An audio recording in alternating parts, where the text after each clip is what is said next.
पाचोरा तालुक्यातील नुकसानग्रस्त भागाची मंत्री गिरीश महाजन यांच्याकडून पाहणी। नुकसानग्रस्त भागाची पाहणी करून नुकसानग्रस्तांची गिरीश महाजन यांनी केली चर्चा।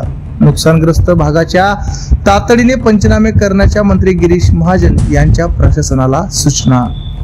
जळगाव जिल्ह्यातील पाचोरा तालुक्यामध्ये झालेल्या नुकसानग्रस्त भागाची आपत्ती व्यवस्थापन मंत्री गिरीश महाजन यांनी पाहणी केली असून शेतकरी व ग्रामस्थांशी संवाद साधत सर्व माहिती जाणून घेतली आहे।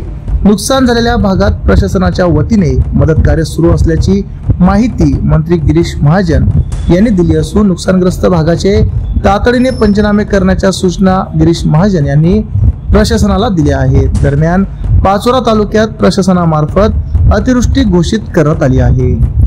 खूप मोठ्या प्रमाणामध्ये पाऊस जळगाव जिल्ह्यात विशेष करून 3-4 तालुक्यांमध्ये झालेला आहे। त्यात सगळ्यात जास्त मला असं वाटतं की पाचोरा तालुक्यामध्ये या ठिकाणी ही सगळी ढगफुटी सदृश्य परिस्थिती आहे आणि वरून पावसाचा फोर्स इतका होता, नद्यांना नाल्यांना इतका पाणी आला की जे गावं आहेत तिथे सगळे पूल ब्लॉक झाले आहेत, जे ब्रिज होते त्यातून पाणी जाऊ शकलं नाही कचरा आल्यामुळे आणि गावामध्ये पाणी शिरलं आणि पाणी शिरल्यामुळे संपूर्ण गावामध्ये मागे तो फुगवटा तयार झाला, त्यात गावांमध्ये पाणी शिरलं।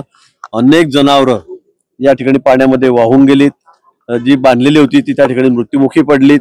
गोठ्यामध्ये 7-7, 8-8, 10-10 फूट पाणी होतं। त्यामुळे या भागात जवळपास गाई म्हशी वगैरे मोठी जनावर धरली, बैल तर 500-600 जनावर या ठिकाणी गेलीत।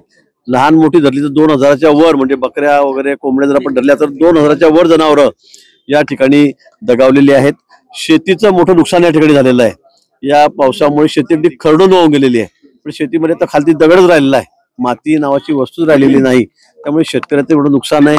ज्या ठिकाणी पिकं उभी होती ती वाहून गेलेली आहेत, फळबागा होत्या, मोसंबीच्या असतील, केळी असतील, या वाहून गेलेल्या आहेत आणि खूप मोठं नुकसान शेतकऱ्यांचं झालेलं आहे। पण पावसाचं प्रमाण जेवढं होतं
आमच्या चॅनलला लाईक करा, सबस्क्राईब करा, बेल आयकॉनवर क्लिक करा आणि हो शेअर करायला विसरू नका।